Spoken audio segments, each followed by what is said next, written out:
കുറച്ച് കഴിയുമ്പോൾ പിന്നെ മൂക്കിൽ നിന്നൊക്കെ ബ്ലഡ് വരാൻ തുടങ്ങി. ഞാൻ നീറ്റ് ഫേസിൽ അത്രയും ലോ മാർക്ക് ഞാൻ പിന്നെ കണ്ടിട്ടില്ല. എനിക്ക് 450, 570 ആ ഒരു റേഞ്ചിലായിരുന്നു മാർക്ക് ഫ്ലക്ച്വേറ്റ് ചെയ്യുന്നത്. ഒരൊറ്റ മോക്ക് ടെസ്റ്റിന് ഞാൻ 600+ എൻ്റെ ഓർമ്മയിൽ ഞാൻ സ്കോർ ചെയ്തിട്ടില്ല. അതോടുകൂടി ഇങ്ങനെ ഞാൻ എൻ്റെ ഹോസ്റ്റലിൽ പോക്ക് അവിടെ നിന്ന് ഞാൻ തിരിച്ച് വീട്ടിലേക്ക് തന്നെ വന്നു. ബാക്കിലോക്ക് വന്ന ചാപ്റ്റേഴ്സ് എന്ന് പറയുന്നത് ഇമ്പോർട്ടൻ്റ് ആയ ചാപ്റ്റേഴ്സുകളായിരുന്നു എനിക്ക് കിട്ടാൻ. ഞാൻ Anagha, final year MBBS student, Calicut medical college. നീറ്റിന് പ്രിപ്പയർ ചെയ്യുന്ന ഒരുപാട് പേർക്ക് ഡൗട്ട് ഉണ്ടായിരിക്കും, ഓരോരുത്തരുടെ നീറ്റ് ജേർണി എങ്ങനെയായിരുന്നു പ്രിപ്പയർ ചെയ്തിരുന്നത് എന്നൊക്കെ. അപ്പം ഞാൻ വിചാരിച്ചു ഈ വീഡിയോയിൽ ഞാൻ എൻ്റെ നീറ്റ് ജേർണിനെ പറ്റി പറയാം. അതെ, so I am talking about my NEET journey in this video. മാത്സിന് ഭയങ്കര വീക്കായിരുന്നുള്ളൊരു കുട്ടിയായിരുന്നു ഞാൻ. ഇവൻ്റെ ക്ലാസ്സിലെ ടോപ്പറായിരുന്നെങ്കിൽ കൂടെ മാത്സിന് ഞാൻ ജസ്റ്റ് പാസ്സായിരുന്നു. കാരണം എനിക്ക് ഭയങ്കര ബുദ്ധിമുട്ടായിരുന്നു. ഞാൻ ഒരു 7th വരെ CBSE ആണ് പഠിച്ചത്. അത് കഴിഞ്ഞിട്ട് ഞാൻ സ്റ്റേറ്റ് സിലബസ് ആണ് പഠിച്ചത്. ഇവൻ്റെ CBSE ആണെങ്കിലും സ്റ്റേറ്റ് ആണെങ്കിലും എനിക്ക് ഭയങ്കര ബുദ്ധിമുട്ടായിരുന്നു മാത്സ്. ജസ്റ്റ് പാസ്സായിരുന്നു ഞാൻ മാത്സിന്. ബാക്കി എല്ലാ സബ്ജക്റ്റിനും എനിക്ക് ഫുൾ മാർക്ക് കിട്ടിയാലും മാത്സിന് ഞാൻ ജസ്റ്റ് പാസ് പോലെയായിരുന്നു. അപ്പോൾ അതെനിക്ക് ഭയങ്കര ഒരു ബുദ്ധിമുട്ടായിരുന്നു. ബാക്കി എല്ലാ സബ്ജക്റ്റും എന്നെ കൊണ്ട് പഠിക്കാൻ പറ്റുമെങ്കിൽ എന്താ മാത്സ് മാത്രം എനിക്കിങ്ങനെ പ്രശ്നം വരുന്നത്? എനിക്ക് ആ ഒരു ലോജിക്കൽ തിങ്കിങ് ഇല്ലേ? എനിക്ക് എന്തെങ്കിലും പ്രശ്നമുണ്ടോ മാത്സ് പഠിക്കാമെന്നൊക്കെ ഞാൻ കുറേ ആലോചിച്ചിട്ടുണ്ട്. ഞാൻ അങ്ങനെ 9th എത്തിയപ്പോൾ എൻ്റെ ക്ലാസ് ടീച്ചർ എന്നെ മോട്ടിവേറ്റ് ചെയ്തിട്ടുണ്ടായി. എനിക്ക് മാത്സിന് മാത്രം മാർക്ക് കുറയുന്നു, അങ്ങനെ എനിക്ക് ബാക്കിയുള്ള സബ്ജക്റ്റിന് നല്ല മാർക്കുണ്ട്, മാത്സ് മാത്രം എന്താ കുറയുന്നത് എന്നുള്ള രീതിയിൽ സാർ എന്നെ കുറേ മോട്ടിവേറ്റ് ചെയ്തിട്ടുണ്ടായി. നീ മാത്സ് നന്നായിട്ടൊന്ന് നോക്കുന്നത്. അന്നോട്ട് എനിക്ക് ഭയങ്കര ഒരു വാശിയായിരുന്നു. എന്തുകൊണ്ട് ബാക്കി എല്ലാ സബ്ജക്റ്റും എനിക്ക് പഠിക്കാൻ പറ്റുമെങ്കിൽ മാത്സ് മാത്രം എനിക്ക് എന്താ ഇത്ര ബുദ്ധിമുട്ട് എന്നുള്ള രീതിയിൽ ഭയങ്കര വാശിയായിരുന്നു. അങ്ങനെ എനിക്ക് കിട്ടാവുന്ന സോഴ്സുകളിലൂടെയൊക്കെ മാത്സ് പഠിച്ചിട്ടുണ്ട്. എൻ്റെ ഒരു നെയ്ബറിൻ്റെ അടുത്ത് പോയിട്ട് ഈവനിങ് എന്നും പോയിട്ട് ചേച്ചീൻ്റെ അടുത്തൊന്ന് പറഞ്ഞു തരാൻ പറയും, എനിക്ക് മാത്സ് കുറച്ച് പറഞ്ഞു തരുമോ എന്നുള്ള രീതിയിൽ. അതുപോലെ എൻ്റെ ആൻറ്റി മാത്സിൻ്റെ ടീച്ചറാണ്. അപ്പോൾ ആൻറ്റീൻ്റെ അടുത്തും ഇതുപോലെ വെക്കേഷൻ സമയമൊക്കെ ഇടയ്ക്ക് പോയിട്ട് ലീവുള്ള ദിവസങ്ങളിൽ പോയിട്ട് മാത്സ് പഠിപ്പിച്ച് തരാൻ പറഞ്ഞു. അങ്ങനെ ഞാൻ മാത്സ് ഫസ്റ്റത്തെ ഒരു ഓണം എക്സാം അറ്റൻഡ് ചെയ്തു. മാർക്ക് ഭയങ്കര കുറവായിരുന്നു. വീണ്ടും പഴയ പോലെ ഞാൻ പാസ് എന്നുള്ള രീതിയിൽ തന്നെ ആയിരുന്നു അതിനുണ്ടായിരുന്ന. ബാക്കി എല്ലാ സബ്ജക്റ്റിനും ഫുള്ള് അല്ലെങ്കിൽ നിയർ ഫുൾ മാർക്ക് ഉണ്ടായിരുന്നു. എനിക്ക് ഭയങ്കര സങ്കടമായിരുന്നു ഇത് എന്തുകൊണ്ടെന്ന്. പക്ഷെ ഞാൻ സ്റ്റിൽ എൻ്റെ എഫേർട്ട് ഇടല ഞാൻ നിർത്തിയിട്ടുണ്ടായിരുന്നില്ല. ഞാൻ വീണ്ടും കണ്ടിന്യൂ ചെയ്തു. എനിക്കതൊരു വാശിയായിരുന്നു. അടുത്ത എക്സാമിന് മാത്സിൽ ഞാൻ 80ൽ 70+ സ്കോർ ചെയ്യുന്നുള്ളത് എനിക്ക് ഭയങ്കര വാശിയായിരുന്നു. അതിനു വേണ്ടി ഞാൻ നല്ലൊരു എഫേർട്ട് ആ ഒരു 4 months മാത്സിന് വേണ്ടി ഇട്ടിട്ടുണ്ട്. സംഭവം എനിക്ക് അറിയാത്തതല്ല, എനിക്കത് അപ്ലൈ ചെയ്യാനുള്ള ബുദ്ധിമുട്ടാണെന്ന് ഞാനപ്പോൾ മനസ്സിലാക്കി. അങ്ങനെ ഞാൻ എന്ത് ചെയ്തു, കുറേ പ്രോബ്ലംസും കാര്യങ്ങളൊക്കെ സോൾവ് ചെയ്ത് എനിക്ക് നേരത്തെ പറഞ്ഞ പോലെ പറ്റാവുന്ന സോഴ്സുകളൊക്കെ യൂസ് ചെയ്ത് ഞാൻ മാത്സ് പഠിച്ചു. അങ്ങനെ ആ ഒരു ക്രിസ്മസ് എക്സാമിന് എനിക്ക് മാത്സിൽ 80ൽ 70+ കിട്ടി.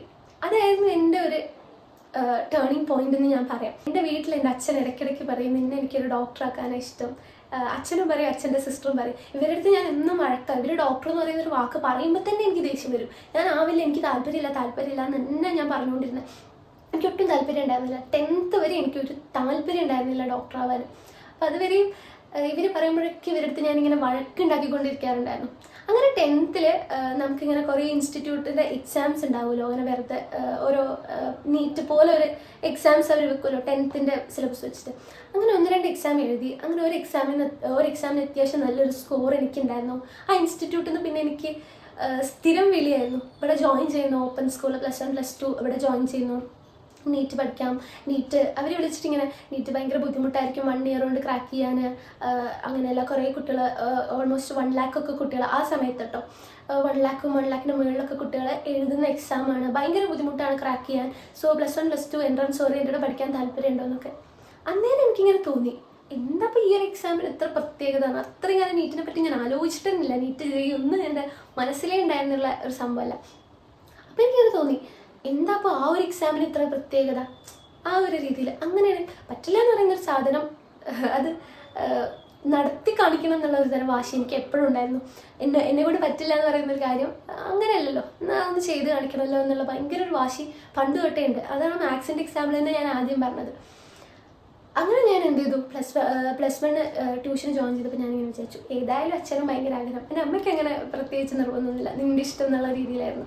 അച്ഛന് ഭയങ്കര ആഗ്രഹമായിരുന്നു എന്നെ ഒരു ഡോക്ടറാക്കാൻ വേണ്ടിയിട്ട്. അപ്പോൾ എന്നാൽ ഞാൻ വിചാരിച്ചു, ഓക്കെ ഒരു ഡോക്ടർ ആവാം, കുഴപ്പമില്ല എന്നുള്ള രീതിയിൽ. +1 +2 അങ്ങനെ സയൻസൊക്കെ എടുത്ത് ട്യൂഷനൊക്കെ ഉണ്ടായിരുന്നു, അതിലൊക്കെ പഠിച്ചു. അത്യാവശ്യം നല്ല രീതിയിൽ +1 പഠിച്ചിങ്ങനെ എത്തിയപ്പോഴാണ് കോവിഡ് വന്നു, ലോക്ക്ഡൗൺ ആയി. പിന്നെ എന്താ സംഭവിച്ചത്, പിന്നെ +1 +2 എന്താ ഉണ്ടായതെന്ന് എനിക്ക് ഒരു ഐഡിയയും ഇല്ല സത്യം പറഞ്ഞാൽ. കുറേ ഫോക്കസ് ചെയ്ത കുറേ ടോപ്പിക്സ് കട്ട് ചെയ്തു. ഒന്നുമില്ല, വീട്ടിൽ ആ ഒരു 1 year 1.5 year ഇങ്ങനെ ഇരിക്കുക എന്നല്ലാണ്ട് ഒന്നും നടന്നിട്ടില്ല. കുറേ +2 ഒന്നും ഒരു ബേസും ഉണ്ടായിരുന്നില്ല. ഇത് വെച്ച് എങ്ങനെ റിപ്പീറ്റിന് പോകുന്ന പോലും എനിക്കൊരു ധാരണ ഉണ്ടായിരുന്നില്ല. അപ്പോഴാണ് നീറ്റിന് 2021 നീറ്റിന് ആപ്ലിക്കേഷൻ വിളിക്കുന്നത്. അങ്ങനെ ഫസ്റ്റ് അറ്റംപ്റ്റ് ചെയ്ത് നോക്കാം എന്നുള്ള രീതിയിൽ ഇരുന്നു. ഏതായാലും ഒരു 2.5 months ഒക്കെ ഉണ്ട് നീറ്റിൽ നിന്ന്. പിന്നെ വിചാരിച്ചു ഒരു ക്രാഷ് ചെയ്യാന്ന്. അങ്ങനെ ഞാൻ ആ ഒരു 2.5 months അത്യാവശ്യം നല്ലപോലെ എഫേർട്ട് ഇട്ട് പഠിച്ചിട്ടുണ്ട്. അങ്ങനെ ഞാൻ ഫസ്റ്റ് അറ്റംപ്റ്റ് നീറ്റ് ഒരു 495 സ്കോർ ചെയ്തു 720. അങ്ങനെ എനിക്ക് കോൺഫിഡൻസ് വന്നു, ഓക്കെ ഇത്രയും വരെ എനിക്ക് ബിൽഡ് ചെയ്യാൻ പറ്റി, പിന്നെ ഇത്ര ബാക്കി ഞാൻ ബിൽഡ് ചെയ്താൽ മതിയല്ലോ എന്നുള്ള. അങ്ങനെ ഞാൻ ക്രാഷ് ചെയ്ത ഇൻസ്റ്റിറ്റ്യൂട്ടിൽ തന്നെ റിപ്പീറ്റിന് ജോയിൻ ചെയ്തു. എനിക്ക് അത്യാവശ്യം നല്ലതായി തോന്നിയിട്ടുണ്ടായിരുന്നു അവിടുത്തെ ക്ലാസ്സുകൾ. അങ്ങനെ ഞാൻ ആ ഇൻസ്റ്റിറ്റ്യൂട്ടിൽ ജോയിൻ ചെയ്തു. വീട്ടിലിരുന്ന് പഠിക്കുമ്പോൾ എനിക്ക് അത്ര സ്പീഡ് കിട്ടില്ല. അപ്പോൾ ഞാൻ വിചാരിച്ചു ഹോസ്റ്റലായിരിക്കും ബെറ്റർ എന്ന്. അങ്ങനെ മനസ്സോടെയാണ് ഞാൻ ഹോസ്റ്റലിലേക്ക് മാറുന്നത്. കാരണം ഞാൻ ഭയങ്കര ഹോംസിക്ക് ആയിട്ടുള്ള ഒരാളാണ്. വീട്ടിൽ നിന്ന് മാറി നിൽക്കുക എന്ന് പറയുമ്പോൾ തന്നെ എനിക്ക് ഭയങ്കര വിഷമമാണ്. കാരണം മെയിനായിട്ടുള്ള റീസൺ എന്താണെന്ന് വെച്ചാൽ എനിക്ക് ഒറ്റയ്ക്ക് കിടക്കാൻ ഭയങ്കര പേടിയാണ്. ഞാൻ ഒറ്റയ്ക്ക് കിടക്കില്ല. അപ്പോൾ അത് കാരണം ഹോസ്റ്റലിൽ പോയാൽ ആ ഒരു ബുദ്ധിമുട്ടുണ്ടാവും എന്നുള്ള നല്ല പേടി ഉണ്ടായിരുന്നു എനിക്ക്. സ്റ്റിൽ ആ പേടിന് എൻ്റെ ഫസ്റ്റ് മുന്നിലുണ്ടായിരുന്ന ആദ്യത്തെ ഒബ്സ്റ്റക്കിൾ അതായിരുന്നു. അതിനെ ഞാൻ ഓവർകം ചെയ്ത് ഞാൻ ഹോസ്റ്റലിൽ ജോയിൻ ചെയ്തു. ഞാൻ ഹോസ്റ്റലിൽ പോയ ആദ്യത്തെ ഒരു 1-2 ദിവസം ബുദ്ധിമുട്ടുണ്ടായിരുന്നു. വീട്ടിലേക്ക് വിളിക്കുമ്പോഴൊക്കെ ഇങ്ങനെ കരയും. വിളിക്കുമ്പോൾ കരയും, അത് കഴിഞ്ഞ് കണക്ക് കുറച്ചത് വീണ്ടും ബുക്കിന് വേണ്ടിയിരിക്കും ഇങ്ങനെ. അങ്ങനെ Day 1 തൊട്ട് ഞാൻ കൺസിസ്റ്റൻ്റ് ആയിട്ട് പഠിച്ചിട്ടുണ്ടായിരുന്നു. ഞാൻ ഹോസ്റ്റലിൽ ജോയിൻ ചെയ്യാൻ പോകുന്നതിൻ്റെ മുന്നേ ഉറപ്പിച്ചു വെച്ച കാര്യങ്ങളായിരുന്നു. ഡെയിലി പ്രാർത്ഥിക്കണം, ഡെയിലി കൺസിസ്റ്റൻ്റ് ആയിട്ട് വർക്ക് ചെയ്യണം, ഒരു കറക്റ്റ് സമയത്ത് എണീക്കുക, ഒരു കറക്റ്റ് സമയത്ത് കിടന്നുറങ്ങുക എന്നുള്ള രീതിയിൽ തന്നെ പോകണം. അത് കഴിഞ്ഞ് ഞാൻ അവിടെ ഹോസ്റ്റലിൽ പോകുന്നത് ഫ്രണ്ട്സിനെ ഉണ്ടാക്കാനല്ല, ഞാൻ പഠിക്കാനാണ് എന്നുള്ള ആ ഒരു കാര്യം ഞാൻ എൻ്റെ മനസ്സിൽ ഫിക്സ് ചെയ്ത് വെച്ചിട്ടുണ്ടായിരുന്നു. എനിക്ക് ഇനിയൊരു 1 year കൂടെ ഇതിനു വേണ്ടി മെനക്കെടാൻ വയ്യ. അതുകൊണ്ട് ഈ ഒരു സമയത്ത് തന്നെ കംപ്ലീറ്റ് പഠിച്ച് ഈ അടുത്തൊരു അറ്റംപ്റ്റിൽ തന്നെ എന്തായാലും ഒരു MBBS സീറ്റ് വാങ്ങണം എന്ന് എനിക്കുണ്ടായിരുന്നു. അങ്ങനെ ഞാൻ ഹോസ്റ്റലിലൊക്കെ പോയി. ഹോസ്റ്റലൊക്കെ നിന്ന് ആദ്യത്തെ ഒരു 3 months നമുക്കിങ്ങനെ ഓരോ മാസവും കൂടുമ്പോൾ മെഗാ ടെസ്റ്റുകൾ ഉണ്ടാകുമായിരുന്നു. അങ്ങനെ ഈ മെഗാ ടെസ്റ്റിന് ടോപ്പേഴ്സായി വരുന്നവരെ അവിടെ കുറേ ഹോസ്റ്റൽ ഉണ്ടായിരുന്നു. ആ ഇൻസ്റ്റിറ്റ്യൂട്ടിന് എല്ലാ ഹോസ്റ്റലിലും ഇവരുടെ ഫോട്ടോസൊക്കെ ഒട്ടിക്കുമായിരുന്നു. അങ്ങനെ ഞാനും ആ ഒരു ഇൻസ്റ്റിറ്റ്യൂട്ടിൽ ആ ഒരു സമയത്ത് കുറച്ച് ഫേമസ് ആയിരുന്നു. കാരണം എൻ്റെ ഫോട്ടോ എല്ലാ ഹോസ്റ്റലിലും വരും. ആ സമയത്ത് നല്ല മാർക്ക് ഉണ്ടായിരുന്നു. ഏകദേശം ഒരു 700 റേഞ്ചൊക്കെ എക്സാമിന് സ്കോർ ചെയ്യും. ഓരോ എക്സാമിന് മാർക്ക് ഇമ്പ്രൂവ് ചെയ്യാല്ലാണ്ട് കുറഞ്ഞിട്ടുണ്ടായിരുന്നില്ല. അത്യാവശ്യം നല്ല രീതിയിൽ പോയിക്കൊണ്ടിരിക്കുന്ന ഒരു കാലഘട്ടം. അങ്ങനെ അതൊക്കെ ആ ഒരു സമയത്താണ് പെട്ടെന്ന് കോവിഡിൻ്റെ സമയമായിരുന്നു. ഹോസ്റ്റലിൽ എല്ലാവർക്കും ഒരു പനി പിടിച്ചു. എനിക്കും പിടിച്ചു ഒരു പനി. അവിടെ നിന്ന് കിട്ടിയത് തന്നെ. അങ്ങനെ ഞാൻ ആ സമയത്ത് എൻ്റെ ഹെൽത്തിനേക്കാൾ ഇമ്പോർട്ടൻസ് ഞാൻ പഠിത്തത്തിന് കൊടുത്തുകൊണ്ട് പെട്ടെന്ന് മെൻ്ററിൻ്റെ കൂടെ പോയി ഹോസ്പിറ്റലിൽ പോയി കാണിച്ചു, മരുന്നൊക്കെ വാങ്ങിച്ചു. കുറച്ച് പനിയൊന്ന് സെറ്റിലായപ്പോൾ തന്നെ ഞാൻ പിന്നെ ഫുൾ പഠിക്കാൻ തുടങ്ങി. എൻ്റെ പക്ഷേ എനിക്ക് ഭയങ്കര ചുമയും കഫക്കെട്ടും ഉണ്ടായിരുന്നു. അത് ഞാൻ മൈൻഡേ ആക്കിയില്ല. അവിടെ നിന്നോട്ടെ, കുഴപ്പമില്ലല്ലോ എന്നുള്ള രീതിയിൽ, പഠിക്കാൻ ബുദ്ധിമുട്ടൊന്നുമില്ലല്ലോ, പഠിക്കാമല്ലോ എന്നുള്ള രീതിയിൽ ഞാനങ്ങനെ കണ്ടിന്യൂ ചെയ്തു പഠിത്തം. അങ്ങനെ December 24th ഞാൻ എൻ്റെ വീട്ടിലേക്ക് വന്നു. 25th എൻ്റെ ചേച്ചിയുടെ എൻഗേജ്മെൻ്റ് ആയിരുന്നു, അതിന് വേണ്ടി വന്നതായിരുന്നു. അപ്പോൾ ആ സമയത്താണ് ഇവരെൻ്റെ ചുമ ആക്ച്വലി കാണുന്നത്. എനിക്ക് ഇത്രയും ബുദ്ധിമുട്ടുണ്ടെന്ന് അവർ അന്നാണ് കാണുന്നത്. അപ്പോൾ എൻഗേജ്മെൻറ്റ് കഴിഞ്ഞ് പിറ്റേ ദിവസം എന്നെ ഹോസ്റ്റലിലാക്കുന്ന സമയത്ത് ഹോസ്പിറ്റലിൽ കാണിച്ചു, മരുന്ന് മേടിച്ചിട്ട് പോകാമെന്നുള്ള രീതിയിൽ. അങ്ങനെ പോയപ്പോഴാണ് ഞാൻ ഡോക്ടറോടാണ് ആദ്യമായിട്ട് ആ സത്യം പറയുന്നത്. എനിക്ക് 1-2 പ്രാവശ്യം ചുമച്ചപ്പോൾ ബ്ലഡും കാര്യങ്ങളൊക്കെ വന്നിട്ടുണ്ടായിരുന്നു എന്ന്. അങ്ങനെ ടെസ്റ്റൊക്കെ ചെയ്തപ്പോൾ ഡോക്ടർ പറഞ്ഞു ഒരു ലോവർ റെസ്പിറേറ്ററി ട്രാക്ട് ഇൻഫെക്ഷൻ ആയിട്ടുണ്ട്, ഇത് ഇനിയും വെച്ചുകൊണ്ടിരിക്കാൻ പറ്റില്ല, എൻ്റെ ഇത്ര കാലം പറയാൻ ഞാൻ ചോദിച്ചു. അതോടുകൂടി എൻ്റെ ഹോസ്റ്റലിൽ പോക്ക് അവിടെ നിന്ന് ഞാൻ തിരിച്ച് വീട്ടിലേക്ക് തന്നെ വന്നു.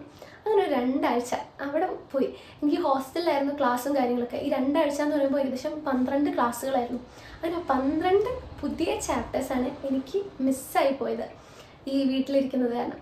ഓൺലൈൻ ക്ലാസ് ആയിട്ട് കാണാനൊക്കെ ഞാൻ ശ്രമിക്കും, പക്ഷേ വീട്ടിലിരുന്നാൽ ഞാൻ പറയാമല്ലോ എനിക്ക് ആ ഒരു സ്പീഡ് പേസ് ഒന്നും ഉണ്ടായിരിക്കില്ല. അപ്പോൾ ഞാൻ ആ ഒരു രീതിയിൽ കുറച്ച് എൻ്റെ കംഫർട്ട് സോണിലെത്തിയാൽ ഞാൻ കുറച്ച് ഉഴപ്പാം. അങ്ങനെ ഒരു 12 ചാപ്റ്റർ എനിക്ക് മിസ്സായി. ഈ 12 ചാപ്റ്ററും എന്ത് ചെയ്യണം എന്നറിയാണ്ടാണ് ഞാൻ പിന്നെ ഹോസ്റ്റലിലേക്ക് പോകുന്നത്. കുഴപ്പമില്ല, ബാക്ക്ലോഗൊക്കെ ക്ലിയർ ചെയ്യാം എന്നുള്ള രീതിയിൽ തന്നെ ആയിരുന്നു ഞാൻ ആദ്യം മുന്നോട്ട് പോയിക്കൊണ്ടിരുന്നത്. അങ്ങനെ പോയൊരു 2 to 3 വീക്കൊക്കെ കഴിഞ്ഞപ്പോൾ പെട്ടെന്ന് എനിക്കൊരു ചെസ്റ്റ് പെയിൻ, വെള്ളം എടുത്തതാണ്, വെള്ളത്തിൻ്റെ ബോട്ടിൽ ഫിൽറ്ററിലേക്ക് തിരിച്ചു വെച്ചതാണ്. അപ്പോൾ പെട്ടെന്നൊരു ചെസ്റ്റ് പെയിൻ അടിച്ചു. ഞാനൊന്ന് കുഴപ്പമില്ല മാറും എന്നുള്ള രീതിയിൽ ഇങ്ങനെ ഇരുന്നു. കുറച്ച് കഴിയുമ്പോൾ എൻ്റെ മൂക്കിൽ നിന്നൊക്കെ ബ്ലഡ് വരാൻ തുടങ്ങി. അപ്പം ഞാൻ ആകെ പേടിച്ചു പോയി. കാരണം ആ സമയത്ത് നമ്മൾ MBBS അടിക്കുന്നില്ലല്ലോ. ആ സമയത്ത് നമ്മൾ സിനിമയിലും കാര്യങ്ങളിലൊക്കെ കാണുന്ന പോലെ മൂക്കിൽ നിന്നൊക്കെ ബ്ലഡ് വന്നാൽ നമുക്കെന്തോ ക്യാൻസർ ആണോ എന്നൊക്കെ വിചാരിച്ച് ഞാൻ ഭയങ്കരമായിട്ട് ടെൻഷൻ അടിച്ചു. ആ സമയത്താണ് ഞാൻ എൻ്റെ ഹെൽത്തിനെ പറ്റി ആലോചിക്കുന്നത്. ഇത്രയും കാലം ഞാൻ എന്താ പറ്റിയെന്നൊക്കെയുള്ള രീതിയിൽ ഭയങ്കരമായിട്ട് ടെൻഷനായി. അങ്ങനെ വീട്ടിലേക്കൊക്കെ വിളിച്ച് പറഞ്ഞു. വീണ്ടും ഹോസ്പിറ്റലിൽ പോയി കാണിച്ചു. അങ്ങനെ വീണ്ടും കുറച്ച് ദിവസം റെസ്റ്റ് കാര്യങ്ങളൊക്കെ വന്നു.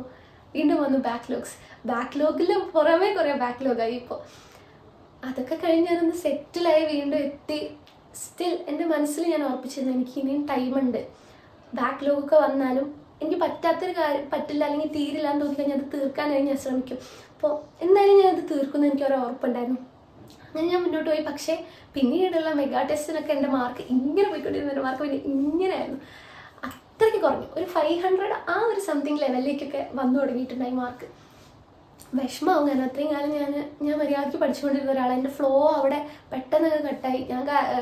ആ ഒരു പനി കാരണം എനിക്ക് അത് അത്രയും ആ ഒരു ഫ്ലോ മുഴുവൻ കട്ടായി എന്നുള്ള ഒരു സംഭവം എനിക്ക് ഭയങ്കര വിഷമമുണ്ടായിരുന്നു. പക്ഷേ സ്റ്റിൽ ഞാനൊരു കുറച്ചായിട്ട് അത് കവർ ചെയ്യാൻ വേണ്ടി നോക്കിയിട്ടുണ്ടായിരുന്നു.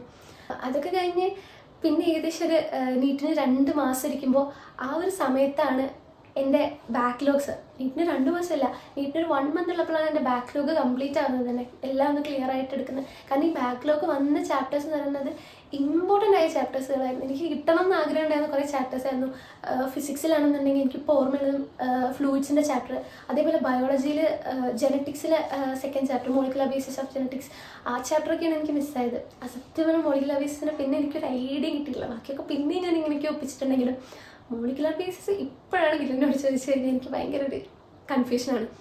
ആ ഒരു ചാപ്റ്റർ ഞാൻ നീറ്റ് എക്സാം വരെ പ്രോപ്പറായിട്ട് പഠിച്ചിട്ടുണ്ടായില്ല. എനിക്ക് മനസ്സിലായിട്ടുണ്ടായിരുന്നില്ല. മാക്സിമം ക്വസ്റ്റ്യൻസ് ടെക്സ്റ്റിൽ നിന്ന് വരുന്ന ക്വസ്റ്റ്യൻസൊക്കെ എഴുതാൻ വേണ്ടി ശ്രമിക്കുന്നല്ലാണ്ട് അഡീഷണലായിട്ട് പുറത്തുനിന്ന് ഒരു ആപ്ലിക്കേഷൻ ലെവലിൽ വന്ന് കഴിഞ്ഞാൽ ആ ചാപ്റ്ററിന് ഞാൻ പൊതുവെ സ്കിപ്പ് ചെയ്യാറായിരുന്നു ക്വസ്റ്റ്യൻസ്. അപ്പോൾ അങ്ങനെ കുറേ ഒബ്സ്റ്റക്കിൾസും കാര്യങ്ങളൊക്കെ വന്നു. കുറച്ചടുത്തൊരു ഇമ്പോർട്ടൻ്റ് ആയിട്ടുള്ള കാര്യം എനിക്ക് പറയാനുള്ളത്, ഇത് നീറ്റിൻ്റെ ഒരു റിയാലിറ്റിയാണ്. നമ്മൾ നിൽക്കുന്നത് ഹോസ്റ്റലിലാണ്, നമ്മൾ പ്രിപ്പയർ ചെയ്യുന്നത് ഒരു കോമ്പറ്റേറ്റീവ് എക്സാമിനാണ്. അപ്പോൾ നമ്മുടെ ചുറ്റുമുള്ള എല്ലാവരും ആ ഒരു ഇതിൽ തന്നെയായിരിക്കും. കോമ്പറ്റേറ്റീവ് എക്സാം ആകുമ്പോൾ എല്ലാവർക്കും അതിൻ്റേതായ പ്രഷറും കാര്യങ്ങളൊക്കെ ഉണ്ടായിരിക്കും. അപ്പോൾ നമ്മളിപ്പോൾ ഒരു ഇൻസ്റ്റിറ്റ്യൂട്ടിൽ അത്യാവശ്യം കുഴപ്പമില്ലാത്ത രീതിയിൽ നമ്മൾ പെർഫോം ചെയ്യുകയാണെങ്കിൽ നമുക്ക് കുറച്ച് ബാക്ക് സ്റ്റാപ്സും കാര്യങ്ങളൊക്കെ ഉണ്ടായിരിക്കും. കാരണം എല്ലാവരും ആ ഒരു കോമ്പറ്റേറ്റീവ് എക്സാമിന് വേണ്ടിയാണ് പഠിക്കുന്നത്.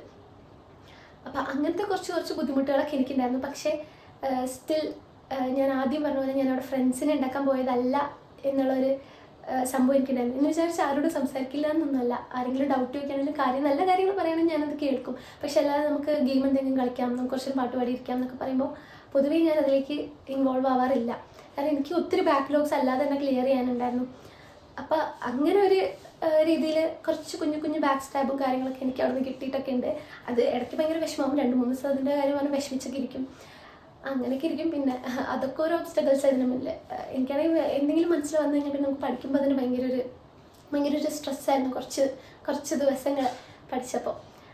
പിന്നെ അതുപോലെ ഞാൻ ആദ്യം പറഞ്ഞ പോലെ എനിക്ക് ഒറ്റയ്ക്ക് കിടക്കാൻ ഭയങ്കര പേടിയായിരുന്നു. കാരണം എൻ്റെ ഫ്ലാറ്റിൽ ലാസ്റ്റൊക്കെ ആയപ്പോഴത്തേക്കും കുറേ പേര് ഓൺലൈൻ ക്ലാസ്സും സ്ട്രെസ്സാന്നൊക്കെ പറഞ്ഞ് വീട്ടിലേക്കൊക്കെ പോയിട്ട് ഞാൻ ഒറ്റയ്ക്കായിരുന്നു എൻ്റെ ഹോസ്റ്റലിൽ. അങ്ങനെ കുറച്ച് ദിവസം ഞാൻ ഉറങ്ങാണ്ടിരുന്നിട്ടുണ്ട് ആ ഹോസ്റ്റലിൽ. 11 മണി കഴിഞ്ഞാൽ പിന്നെ എനിക്ക് 11-11:30 കഴിഞ്ഞാൽ പിന്നെ എനിക്ക് പഠിക്കാനുള്ള ഇതൊന്നും ഉണ്ടാവില്ല. കാരണം രാവിലെ തൊട്ട് പഠിക്കുന്നതായിരിക്കില്ലേ, സാച്ചുറേറ്റഡ് ആയിട്ടുണ്ടാവും, പിന്നെ പഠിക്കാനൊന്നും കഴിയില്ല. പക്ഷേ ഈ ലൈറ്റ് ഇട്ട് ഞാനിങ്ങനെ ബെഡിലിങ്ങനെ കണ്ണും തുറന്നിങ്ങനെ കിടക്കും. കാരണം എനിക്ക് പേടിയായിരുന്നു, ഭയങ്കര പേടിയായിരുന്നു. എപ്പോഴെങ്കിലും ഉറങ്ങിപ്പോയാൽ ഉറങ്ങട്ടെ എന്നുള്ള രീതിയിൽ അങ്ങനെ കുറേ ലേറ്റായിട്ടൊക്കെ ഉറങ്ങിയ സമയങ്ങളുണ്ട്. അപ്പോൾ രാവിലെ എണീക്കാനൊക്കെ ഭയങ്കര ബുദ്ധിമുട്ടൊക്കെ ആയിരുന്നു. അങ്ങനെ കുറച്ച് ദിവസം കുറച്ച് ബുദ്ധിമുട്ടും കാര്യങ്ങളൊക്കെ ഉണ്ടായിരുന്നു. പക്ഷെ സ്റ്റിൽ എല്ലാ ഒബ്സ്റ്റക്കിൾസിനെയും നമ്മൾ ക്ലിയർ ചെയ്യുക എന്നുള്ളതായിരുന്നു. എന്ത് വന്നാലും ഞാൻ പിടിച്ച് നിൽക്കും എന്നുള്ളൊരു സംഭവം ഉണ്ടല്ലോ. പിന്നെ എനിക്ക് ഏറ്റവും സപ്പോർട്ട് എൻ്റെ വീട്ടിലായിരുന്നു. എനിക്ക് എന്തുണ്ടെങ്കിലും ഞാൻ വീട്ടിലേക്ക് വിളിച്ച് പറയും. പിന്നെ എന്നെ വീട്ടിൽ കാണാൻ വരുമായിരുന്നു എല്ലാ സൺഡേസും. ഇൻസ്റ്റിറ്റ്യൂട്ട് അത്ര ദൂരത്തല്ലായിരുന്നു, ഒരു 1 hour ഡിസ്റ്റൻസേ ഉണ്ടായിരുന്നുള്ളൂ. അപ്പോൾ എൻ്റെ പാരൻസ് എല്ലാ വീക്കും കാണാൻ വരും. അങ്ങനെയൊക്കെ കുറേ ഇതൊക്കെ ഉണ്ടായിരുന്നു. അതൊക്കെ എനിക്ക് കുറച്ച് അഡ്വാൻറ്റേജ് ആയിരുന്നു. പിന്നെ അങ്ങനെ ഒരു നീറ്റിൻ്റെ ലാസ്റ്റ് 2 മാസം പിന്നെ ഫുൾ മോക്ക് ടെസ്റ്റ്, ഫുൾ റിവിഷനായി. അങ്ങനെ റിവിഷൻ ആ ഒരു മോക്ക് ടെസ്റ്റിലായിരുന്നു ഞാൻ നീറ്റ് ഫേസിൽ അത്രയും ലോ മാർക്ക് ഞാൻ പിന്നെ കണ്ടിട്ടില്ല. എനിക്ക് 450, 570 ആ ഒരു റേഞ്ചിലായിരുന്നു മാർക്ക് ഫ്ലക്ച്വേറ്റ് ചെയ്യുന്നത്. 400 റേഞ്ചിലൊന്നും മാർക്ക് അതുവരെ എനിക്ക് വന്നിട്ട് തന്നെ ഉണ്ടായിരുന്നില്ല. അന്ന് എനിക്ക് 400 ഒക്കെ വന്നപ്പോൾ ഞാൻ ഭയങ്കര സങ്കടമായി. 2-3 എക്സാം കഴിഞ്ഞപ്പോൾ എനിക്ക് മനസ്സിലായത്, ഇപ്പോൾ നമ്മൾ നാളെ ഒരു മോക്ക് ടെസ്റ്റ് ഉണ്ടെങ്കിൽ ഇപ്പോൾ ഒരു 10 ചാപ്റ്റർ പഠിച്ചു, എന്നിട്ട് നാളത്തേക്ക് എന്ത് ചെയ്യും, മോക്ക് ടെസ്റ്റ് അറ്റൻഡ് ചെയ്യും. അപ്പോൾ ആ 10 ചാപ്റ്റർ അത്യാവശ്യം നമുക്ക് നന്നായിട്ട് അറിയും. ബാക്കി ചാപ്റ്റർ എന്ന് പറയുന്ന ക്വസ്റ്റ്യനൊക്കെ നമ്മൾ ഓർമ്മയിൽ നിന്ന് എടുത്തെഴുതണം. അപ്പോൾ അതുകൊണ്ടുള്ള മാർക്ക് കുറയുന്നതാണെന്ന് ഞാൻ മനസ്സിലാക്കി. അങ്ങനെ ഒരൊറ്റ മോക്ക് ടെസ്റ്റിന് ഞാൻ 600+ എൻ്റെ ഓർമ്മയിൽ ഞാൻ സ്കോർ ചെയ്തിട്ടില്ല.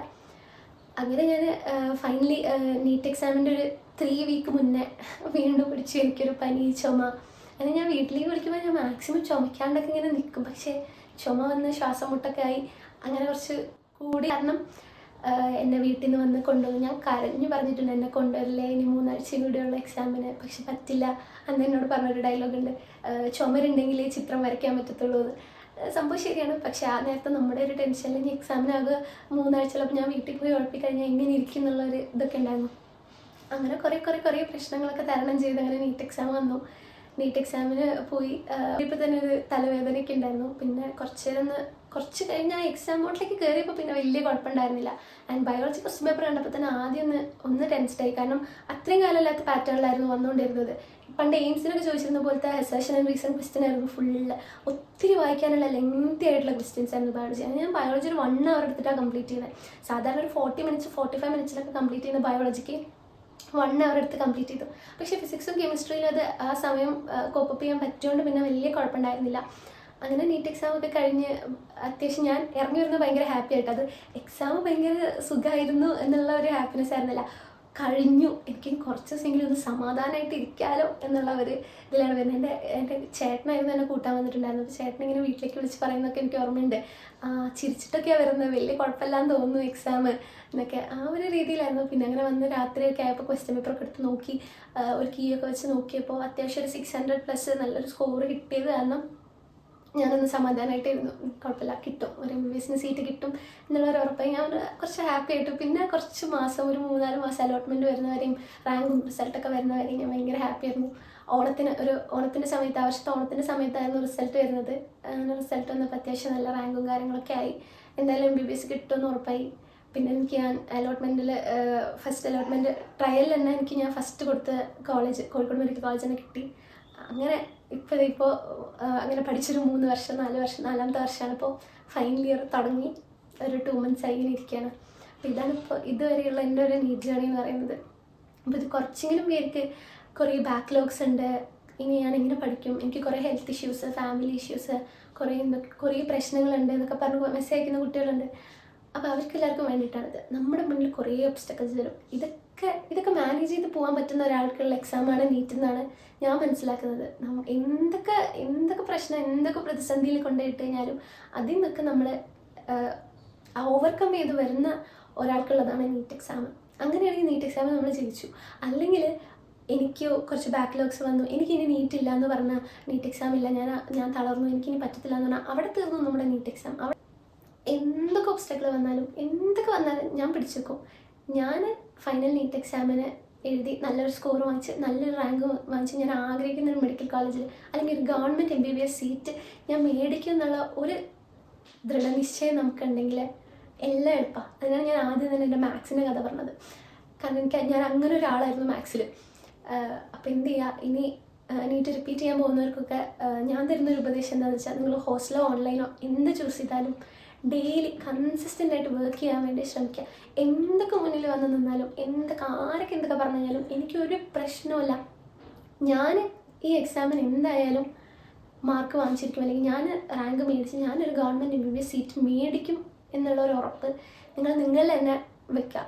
നിങ്ങളെ പ്രിപ്പറേഷൻ എപ്പോഴും ട്രസ്റ്റ് ചെയ്യുക. മറ്റൊരാളെ വെച്ച് കമ്പയർ ചെയ്യാതെ ഞാൻ ഇത്രയും പഠിച്ചിട്ടുണ്ട്, ഞാൻ ഇത്രയും എഫേർട്ട് ഇട്ടിട്ടുണ്ട്, ഞാൻ ഇത്രയും കൺസിസ്റ്റൻ്റ് ആയിട്ട് വർക്ക് ചെയ്തിട്ടുണ്ട്, ഞാൻ നല്ലപോലെ പ്രാർത്ഥിച്ചിട്ടുണ്ട്, ഇനി ബാക്കിയൊക്കെ വരുന്ന പോലെ എന്നുള്ള രീതിയിലിരുന്നാൽ ഒന്നുമില്ല. നീറ്റ് എക്സാം ആയാലും ഇതിന് മേലുള്ള വേറെ എന്ത് എക്സാം ആണെങ്കിലും നമുക്ക് ഈസി ആയിട്ട് ക്രാക്ക് ചെയ്യാൻ പറ്റും. അപ്പോൾ all the best future doctors.